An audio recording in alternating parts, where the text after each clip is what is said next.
Hi, ಇವತ್ತು paneer fried ರೈಸ್ನ ಮಾಡೋದನ್ನ ನೋಡ್ಕೊಳ್ಳೋಣ.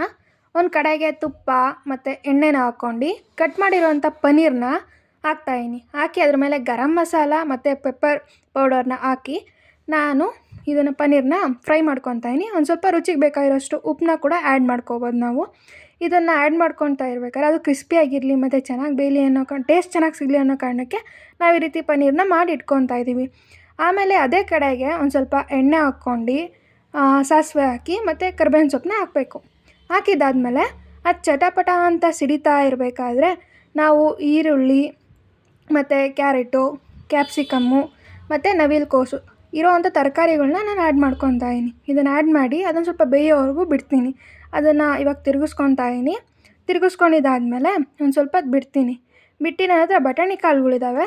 ಆ ಬಟಾಣಿ ಕಾಳುಗಳ್ನು ಕೂಡ ನಾನು ಇವತ್ತು ಆ್ಯಡ್ ಮಾಡ್ತಾಯಿದ್ದೀನಿ. ಬಟಾಣಿ ಕಾಳು ಹಾಕೋದ್ರಿಂದ ತುಂಬ ಚೆನ್ನಾಗಿ ಟೇಸ್ಟ್ ಸಿಗುತ್ತೆ ಅನ್ನೋ ಕಾರಣಕ್ಕೆ ನಾನು ಆ್ಯಡ್ ಮಾಡ್ತಾಯಿದ್ದೀನಿ. ಇದ್ದರೆ ಹಾಕ್ಕೊಳ್ಳಿ, ಇರಲಿಲ್ಲ ಅಂದರೆ ಬಿಟ್ಬಿಡಿ. ಆಮೇಲೆ ಬಿಸಿ ಅನ್ನ ಮಾಡಿಟ್ಕೊಂಡಿದ್ದೆ. ಆ ಬಿಸಿ ಅನ್ನನ ಇವಾಗ ನಾನು ಹಾಕ್ತಾಯಿದ್ದೀನಿ ಬಾಣಲೆಗೆ. ಇದನ್ನು ಹಾಕಿ ನಾನು ಮಿಕ್ಸ್ ಮಾಡ್ಕೊತೀನಿ. ನಮ್ಮ ಮನೆಗೆ ಇವಾಗ ನಾನು 5 ಮೆಂಬರ್ಸಿಗೆ ಮಾಡ್ತಾಯಿದ್ದೀನಿ. 5 ಮೆಂಬರ್ಸಿಗೆ ನಾನು ಇಷ್ಟೊಂದು ಅನ್ನ ಮಾಡ್ಕೊಂಡು ಮಾಡ್ತಾಯಿದ್ದೀನಿ ಕಡಾಯಿ ತುಂಬ. ಮತ್ತು ಇವಾಗ ಅನ್ನದ ಮೇಲೆ ನಾನು ಹಾಕ್ತಾ ಇರೋದು ಫ್ರೈಡ್ ರೈಸ್ ಮಸಾಲ ಮತ್ತು ಖಾರದ ಪುಡಿ, ಆಮೇಲೆ ಒಂದು ಸ್ವಲ್ಪ ಪೆಪ್ಪರ್ ಮಸಾಲ, ಒಂದು ಸ್ವಲ್ಪ ಗರಂ ಮಸಾಲ ಇದನ್ನು ಆ್ಯಡ್ ಮಾಡ್ತಾಯಿದ್ದೀನಿ ಸ್ವಲ್ಪ ಟೇಸ್ಟ್ ಚೆನ್ನಾಗಿ ಸಿಗುತ್ತೆ ಅಂತ.